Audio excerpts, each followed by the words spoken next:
Now, let's take a look at some of the other common HTML tags and HTML elements that we might be interacting with in our web page.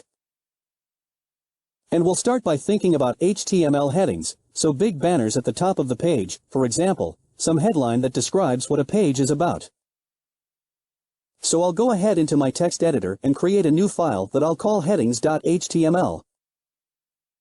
And the structure of this page is going to be pretty similar to the pages that we've seen before already.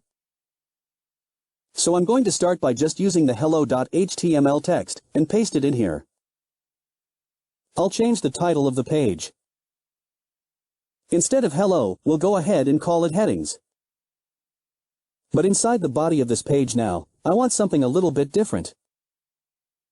I'm going to, inside the body of the page, use an h1 element and say this is a heading, for example. So h1 is a tag that I can use to create a large heading at the top of my page, like for the title of the page, for example. So if I open up headings.html, I might see something that looks like this, a big heading at the top of my page that says, this is a heading. H1, where the H stands for heading, and the 1 stands for the largest possible heading. And in fact, HTML gives us a number of different tags that we can use in order to create headings of various sizes.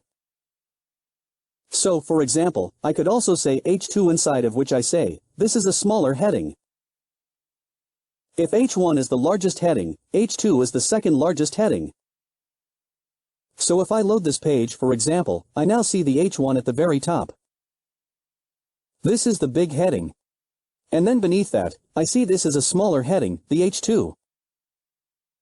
And it turns out there's also H3, H4, H5, all the way down to H6, which is the smallest heading, such that if I load this page now, I have a big heading, a smaller one, and then here's the smallest.